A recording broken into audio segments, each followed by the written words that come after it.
Hello दोस्तों, नमस्कार। मैं हूं मुकेश कुमार।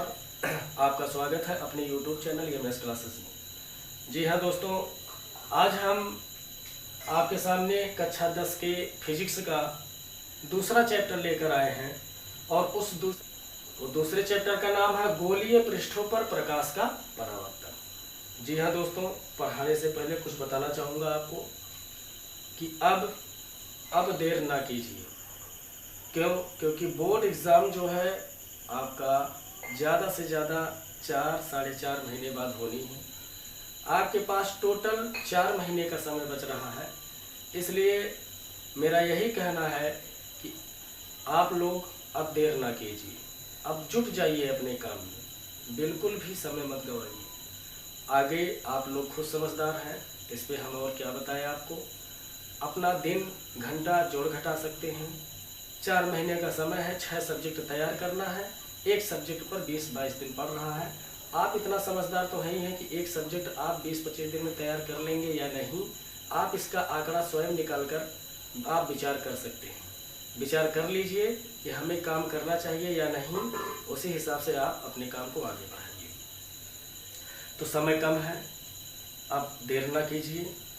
ठीक, यदि देर करेंगे तो आपके लिए कहीं न कहीं घाटे का सौदा होगा।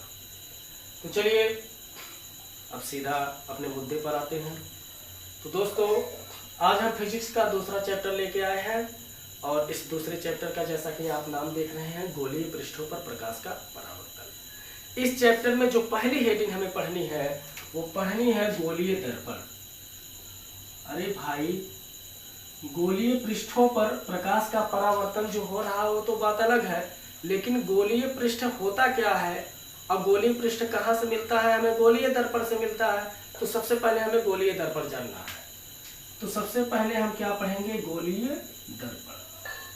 चलिए, अब प्रश्न ये उठता है कि गोलीय दर्पण कहते किसे हैं? तो गोलीय दर्पण का मतलब होता है, इसकी परिभाषा होती है, किसी खोखले गोले का कटा हुआ वह भाग जिसके एक पृष्ठ पर कलई कर दी जाए, अर्थात लाल ऑक्साइड से लेप कर दी जाए।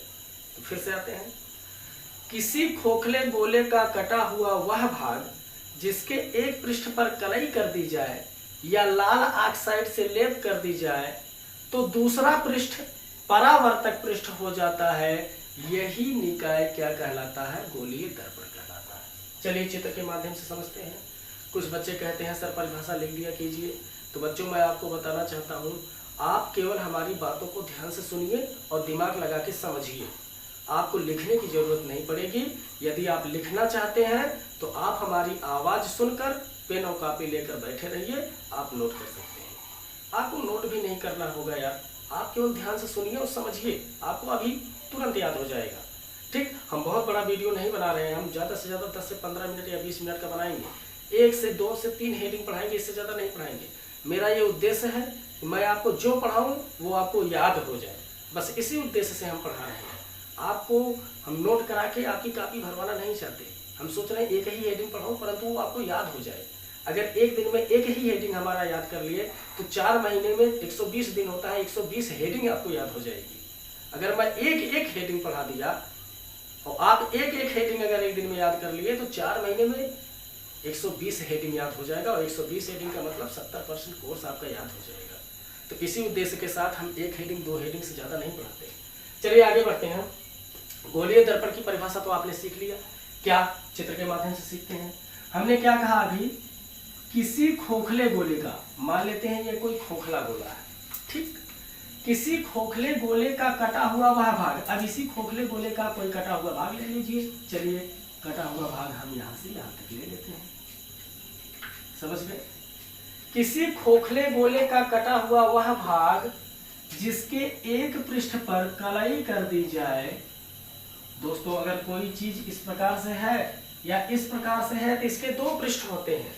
एक इस साइड वाला एक पृष्ठ होता है और दूसरा पृष्ठ इस साइड वाला होता है।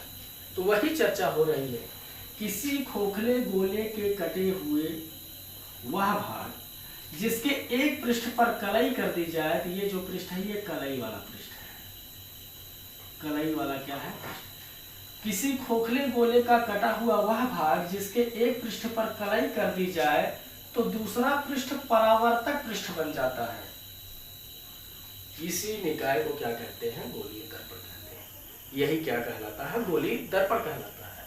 तो इस गोलीय दर्पण में ये जो आपका परावर्तक पृष्ठ है, इस परावर्तक पृष्ठ पे आप देख रहे हैं ये प्रकाश की किरणों को दर्शाया गया है।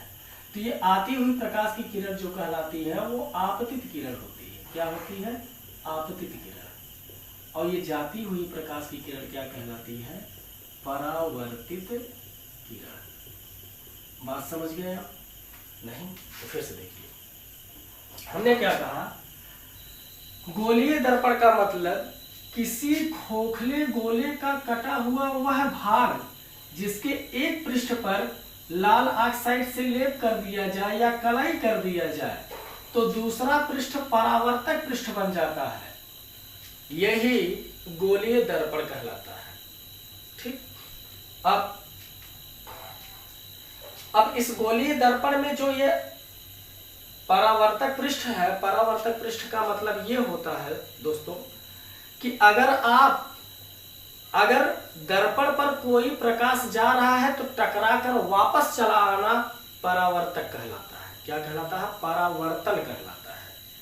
किसी प्रकाश का गोलीय दर्पण से टकराकर वापस चला आना प्रकाश का परावर्तन कहलाता है। और प्रकाश का परावर्तन जिस पृष्ठ पर होता है वह आपका परावर्तक पृष्ठ कहलाता है। बस यही समझना है। तो मेरे ख्याल से आप समझ गए होंगे। नहीं समझते हैं तो एक बार दो बार और वीडियो को देख लीजिएगा। चलिए इसी क्रम में आगे बढ़ते हैं। गोलीय दर्पण की परिभाषा हो गई। अब पर कितने प्रकार का होता है हम इसके प्रकार पर चर्चा करेंगे। तो गोलीय दर्पण दो प्रकार का होता है। कितने प्रकार का होता है? दो प्रकार का। गोलीय दर्पण आपका कितना होता है? कितने प्रकार का? दो प्रकार का। एक होता है अवतल दर्पण और दूसरा होता है आपका उत्तल दर्पण। अब अवतल दर्पण किसे कहते हैं, उत्तल दर्पण किसे कहते हैं, इसके विषय में चर्चा होगी। तो बच्चों पहला नंबर आप देख रहे हैं अवतल दर्पण। अवतल दर्पण का मतलब होता है कि वह गोलीय दर्पण जिसका परावर्तक पृष्ठ दबा हुआ हो उसी को हम लोग अवतल दर्पण कहते हैं। वह गोलीय दर्पण देखो ये गोलीय दर्पण है ना, वह गोलीय दर्पण जिसका परावर्तक पृष्ठ दबा हुआ हो, ये जो परावर्तक पृष्ठ इस साइड वाला है ये दबा हुआ है, वह गोलीय दर्पण जिसका परावर्तक पृष्ठ दबा हुआ हो उसी को हम लोग क्या कहते हैं, अवतल दर्पण कहते हैं। क्या कहते हैं, अवतल दर्पण। अब ये जाती हुई प्रकाश की किरण आपका आपतित किरण कहलाती है और ये आती हुई प्रकाश की किरण परावर्तित किरण कहलाती है। आप समझ गए होंगे, बार बार बताने की जरूरत नहीं है। इस साइड वाला जो आपका पृष्ठ होगा ये कलाई वाला पृष्ठ कहलाएगा। कौन सा पृष्ठ कहलाएगा, कलाई वाला पृष्ठ। ठीक। तो अवतल दर्पण के बारे में क्या सीखा कि वह गोलीय दर्पण जिसका परावर्तक पृष्ठ दबा हुआ हो उसी को हम लोग अवतल दर्पण कहते हैं। अब हम आते हैं उत्तल दर्पण में। उत्तल दर्पण का मतलब होता है बच्चों कि वह गोलीय दर्पण जिसका परावर्तक पृष्ठ उभरा हुआ हो। देख रहे हो इस बार परावर्तक पृष्ठ क्या है, उभरा हुआ है। ये आपका कलाई वाला पृष्ठ है, तो इधर वाला आपका पृष्ठ कौन सा पृष्ठ कहलाता है, इधर वाली जो पृष्ठ कहलाती है ये परावर्तक पृष्ठ कहलाती है। क्या कहलाती है, परावर्तक पृष्ठ। वैसे इधर वाला ये कलाई वाला पृष्ठ कहलाता है और इस साइड वाला आपका क्या कहलाता है, परावर्तक पृष्ठ कहलाता है, परावर्तक पृष्ठ। ठीक। किरणों का नाम दर्शाने की जरूरत नहीं है, चलिए देखते हैं। तो हमने क्या कहा, वह गोलीय दर्पण जिसका परावर्तक पृष्ठ उभरा हुआ हो। देख रहे हो इस बार उभरा हुआ है, यही क्या कहलाता है आपका उत्तल दर्पण कहलाता है। क्या कहलाता है? उत्तल दर्पण। तो दोस्तों, जैसा कि आपने देखा कि गोलीय दर्पण की परिभाषा, गोलीय दर्पण की परिभाषा हमने आपको बताया। एक परिभाषा और होती है जो एक लाइन की छोटी परिभाषा होती है, आप उसे भी याद कर सकते हैं। गोलीय दर्पण की एक परिभाषा और होती है। क्या होता है कि वह दर्पण जिसका पृष्ठ गोलीय हो, गोलीय दर्पण कहलाता है। ठीक, तो इस प्रकार से आपके पास दो परिभाषाएं हो गई गोलीय दर्पण की। अब यह गोलीय दर्पण दो प्रकार का होता है, दोनों के विषय में चर्चा हो गई। अब आशा करता हूं कि आपको समझ में आया होगा। यदि नहीं समझ में आता है तो इस वीडियो को आप एक बार और दोहरा के देख लीजिएगा। इस वीडियो को आप एक बार दो बार और देख लीजिएगा, आपको ये सारी परिभाषाएं याद हो जाएंगी। अब हम मिलते हैं अपने अगले वीडियो में गोलीय दर्पण से संबंधित कुछ महत्वपूर्ण परिभाषाएं। जी हाँ दोस्तों, इस गोलीय दर्पण से संबंधित जो महत्वपूर्ण परिभाषाएं हैं वो आपके अब अगले वीडियो में आने वाली है।